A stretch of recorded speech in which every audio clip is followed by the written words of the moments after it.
NFL this weekend. They didn't even have him on their board. They took him off, and they took him off because the owner said, take him off.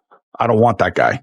I don't want this entitled person on our team. A lot of this was because of Deion Sanders. I think a lot of this was about a message to his father. A lot of this was about, hey, you'll never run this. This is us. We ain't even hire you as a coach in the National Football League. What makes you think you gonna have that kind of say? Now, Tom Brady's name is getting dragged straight into the firestorm surrounding Shedeur Sanders and this NFL draft mess. And people are coming at him hard. Fans are calling Tom out for going ghost when Shedeur needed backup the most. But Brady ain't staying quiet. He's firing back, claiming his hands were tied. And get this, he's saying the NFL blackballed Shedeur and his brothers. Did Tom Brady sabotage Shedeur because he's plotting one last comeback? It's not as crazy as you might think. Mark Davis wanted Tom Brady to be a part owner so bad, he basically gave him 5% of the Raiders for hundreds of millions less than it was worth. Tom's always been seen as Deion Sanders' right-hand guy when it comes to mentoring Shedeur. So when Shedeur got snubbed at the draft, people were like, Tom, where you at?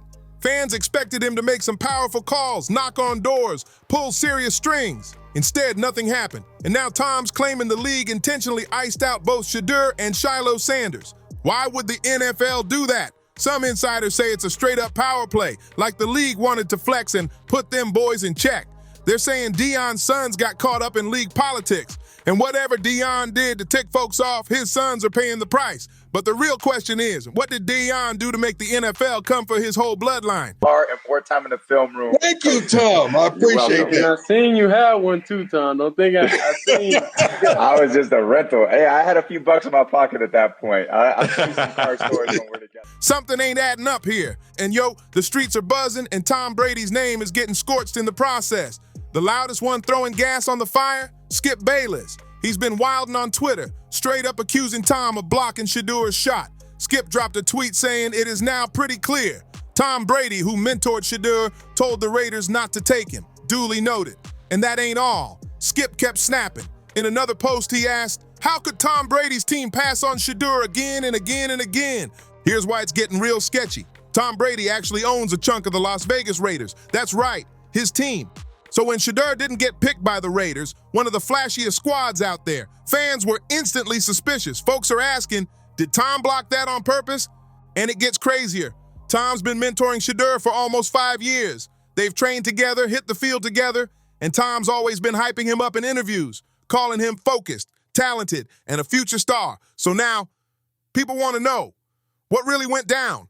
So, was Tom just bluffing? Or is there a whole power play going on behind the curtains that none of us saw coming? You'd think Tom Brady, of all people, would have pulled every last string to make sure his guy Shedeur Sanders got scooped up early and sent to a top-tier squad. What's the origin of your relationship with Tom? Did it come about through your dad or something else? Well, far back, I'll say a couple years ago, he extended his hand. He was like, come work out with me in Tampa. We flew down there. Dad came and we rode with him. He took me in his truck to this field, to his high school field. Then from then on, he was just telling me knowledge, and I filmed everything. I recorded everything. So now, even sometimes I go back and just listen to the things that he said at that time, and it registers. You know, everything that he said back then registers now, and it applies. So that's what I'm thankful for. I mean, come on. Tom knows the sting. He got drafted 199th overall back in 2000, 6th round. Even though he turned into the GOAT, he knows what it's like to sit there watching names fly by, wondering if your shot will ever come. But here's the crazy twist. Word on the streets is Tom couldn't help Shedeur even if he wanted to. Why? Because some serious NFL power brokers were moving in the shadows, silently plotting to shut Shedeur and the rest of the Sanders crew down. Multiple sources are saying high-level execs were behind the scenes making sure this wasn't just a delay, it was a public hit job. These behind-the-curtain shot callers reportedly didn't just want Shedeur off day one, they didn't even want him touched on day two. Nah, they wanted his name deep down the draft board, if at all. At the start of the 2025 draft season, folks were hyped, expecting Shedeur to go first round or at the very least early third. But what actually went down?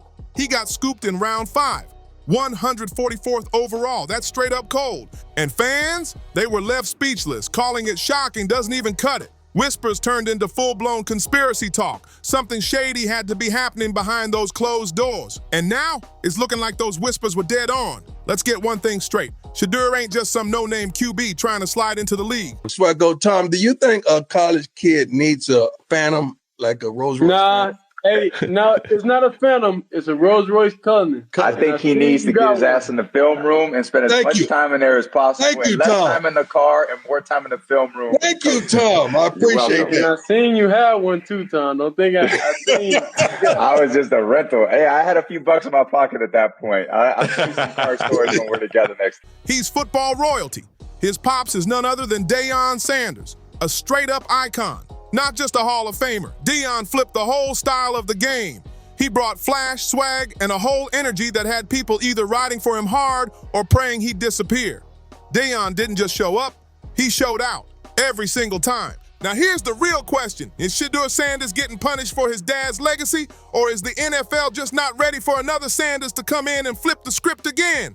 Deion Sanders didn't just play football, he owned the game. He'd showboat right in the face of the other team like, y'all ain't even close.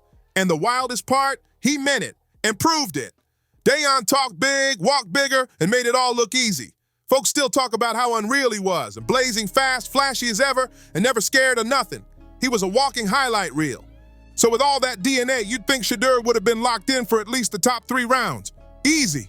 But nope. I've been covering sports for 30 years plus. I have never seen a projected first-round pick drop like this.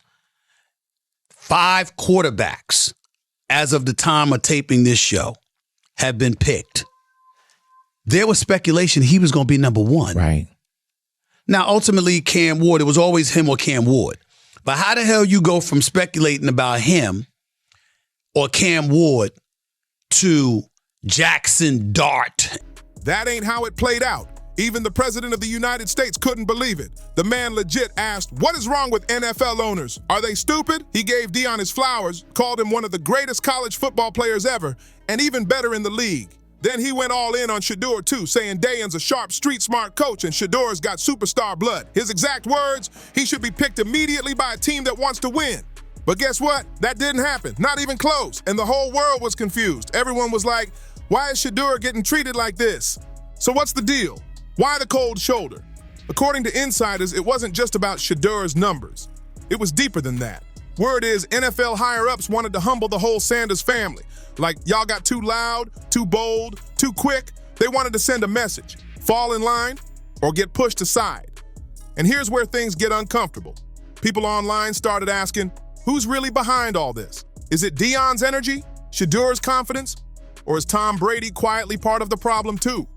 Then came the theory that lit everything up. And some folks believe Shedeur and his brothers don't fit the NFL's go-to narrative for black athletes. You know the one. The league eats up those came-from-nothing stories. Mama was battling addiction. Dad was locked up, grew up in the trenches. That kind of background gets played like a badge of honor. But Shedeur, he's polished, media-trained, raised in success. It's not about talent anymore. It's about something else. And I'm going to tell you, I spent a large amount of the last 24 hours thinking about nothing more than I was thinking about collusion. Because how in the hell does 32 teams in the National Football League pass on a quarterback that was universally recognized one of the top 3 quarterbacks in the country entering this draft, and 32 teams passed on him? Not once, not twice, not 3 times, but 4 different times they passed on him. How the hell does that happen? 4 rounds. It doesn't happen to a quarterback. We've never seen anything like this before.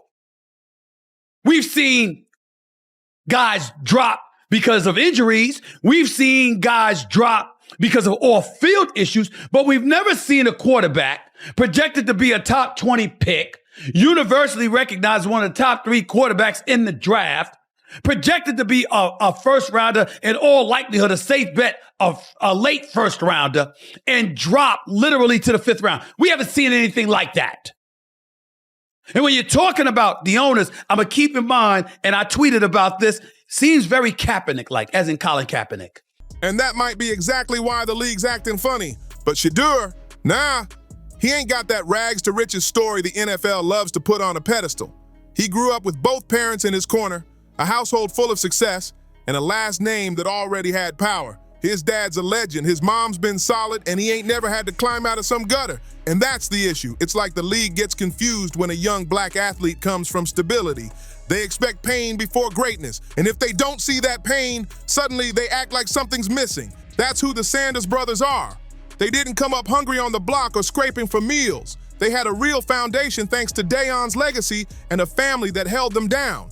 You see Deion hugging his boys, coaching them hard, showing love and pushing greatness, all in public, all the time. And here's what's got folks pressed. Even with all that privilege, these boys can still ball. They ain't just rocking the Sanders name. They got that raw talent in their blood. Like Trump once said, when it comes to natural gifts, it's in the DNA. The NFL views you and values you. They will humble every player. And so I think for the Sanders camp, they had this perception of Shedeur as a lock top 2 or 3 draft pick, and they approached the process that way.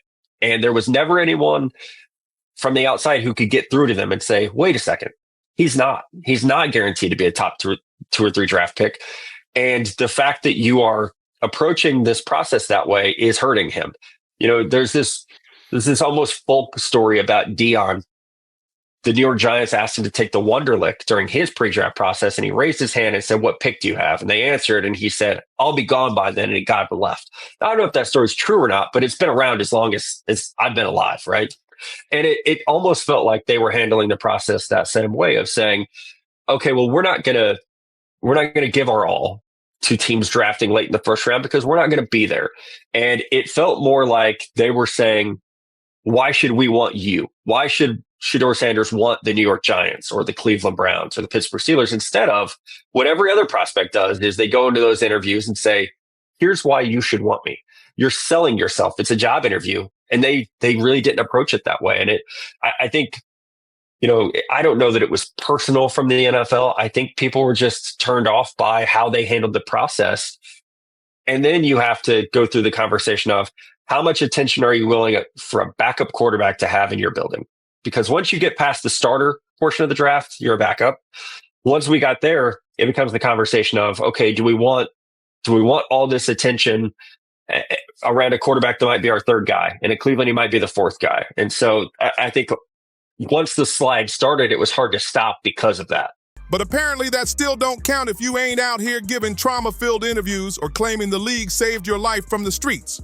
And let's be real, whether Shedeur and Shiloh got drafted early or not, they were going to be just fine. Yeah, sliding down in the draft hurts, but they're already set. They didn't need the NFL to save them. And insiders say that's exactly what made execs uncomfortable. The Sanders brothers weren't begging for the league, and the league don't like that kind of power. But it didn't stop there.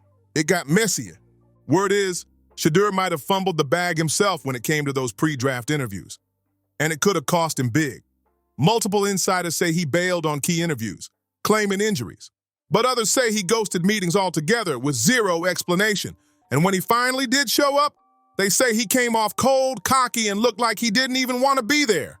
One anonymous NFL assistant coach even spilled the tea, said Shedeur's interview was the worst he's ever sat through. According to him, Shedeur acted entitled, held the ball too long, had weak body language, blamed his teammates, and didn't bring any spark. He didn't sugarcoat it and straight up said he's not that good. And he wasn't the only coach talking. Reports from all over backed it up. Shedeur's entire interview run was a train wreck, and that's a major problem. These interviews aren't just about casual convo. Where do you think you'll get drafted if you ran this year's draft? I'm biased because I don't see a quarterback better than me. Okay. I don't see a quarterback that went through as much adversity as me, that done had 4 different OCs in 4 years. You get what I'm saying? Yeah. Like coming from an HBCU, coming to a Power 5, having real pressure on. Right. A lot of people don't understand it's a lot more adversity than you think, just even being the son of Deion Sanders. This is where teams figure out if a player can take pressure, follow the playbook, and keep it together when the cameras roll. Teams don't want wild cards. They want someone they can mold, trust, and keep drama-free. But the biggest red flag, according to insiders, it ain't even about performance. It's about attitude. NFL execs feel like Shedeur's got too much pride. And they're saying if he wants to last in the league, he'd better learn how to humble himself fast. In one interview, Shedeur straight up called himself a legend, not a future legend, not working towards it, just legend. And if that wasn't bold enough, he went viral for flashing a $350,000 watch right in an opponent's face before kickoff. That move right there, it rubbed a lot of old school NFL heads the wrong way, especially the ones who still believe players should be seen, not heard. But that wasn't the only strike. The league also wasn't feeling Shedeur skipping drills at the NFL scouting combine. That's one of those unspoken rules. If you're invited, you better show up and show out. Sitting out, that's seen as soft or cocky. ESPN's own draft expert Matt Miller even said Shedeur's whole pre-draft season was full of missteps. According to him, Shedeur's camp acted like his spot was already locked in. Then came the interview drama. Shedeur reportedly told teams he'd only meet with the top 7 NFL squads, just 7. That rubbed a lot of execs the wrong way. And it didn't stop there. Sources say Shedeur flipped the script during interviews, asking them what they were going to do to support him. Instead of getting grilled, he was grilling them, like he was the one making roster cuts. Now look, if you're a guaranteed top 3 pick, maybe you can get away with that kind of flex. Predict Shedeur and Travis going in the draft. Top 4. Ooh, that's beautiful. Anywhere from 1 through 4. One of them is going to be 1. That's what I'm talking about. One of them is going to be speaking 1. into existence. And the latter one would not go behind 4. Now, all this is subjective because I know where I kind of want them to go. And let's not forget Shallow, okay? But I know where I want them to go. So there's certain cities that ain't going to happen. Okay, you on point. It's going to be it's going to be an Eli. Some of the top dogs in past drafts have done less and still walked away golden. But Shedeur, he didn't have that type of draft capital. So when he made those moves, the league painted him as arrogant, difficult, and completely out of touch. Even after Shedeur finally got scooped up by the Cleveland Browns, the smoke didn't clear. It got worse. NFL legends started chiming in. One of the loudest, Hall of Famer Warren Moon. He hopped on the Up and Adams podcast and did not hold back. He called out Shedeur's ego, told him to climb down off that high horse and lose the chip on his shoulder. And Warren hit him with a warning shot too. Being a quarterback ain't like being a cornerback. Translation, as a quarterback, you're the face of the team. The pressure's different. The expectations are sky high. And the NFL, they're watching everything. One wrong move, on the field or off, and you might not get a second chance. They said Shedeur needed to be humble because when you're the quarterback, you're not just another player, you're the face of the franchise. So, yeah, you gotta lead. You gotta show respect and play the political game whether you like it or not. Now, to be fair, Warren Moon's comments weren't all negative. He actually meant well, but the way he kept hammering that be humble message, it felt more like a warning than advice. And fans picked up on it quick. A lot of people saw it as yet another veiled attack on Shedeur's confidence. But the real chaos hit when Deion Sanders himself dropped a bomb in an interview. He said that if certain teams tried to draft Shedeur, he wouldn't recommend his son go with them. That right there, boom, that set the league on fire. NFL insiders said execs took that as a direct insult. Like Deion was basically saying some teams weren't even good enough for his son. And let's be real, he's not the first dad to step in like that.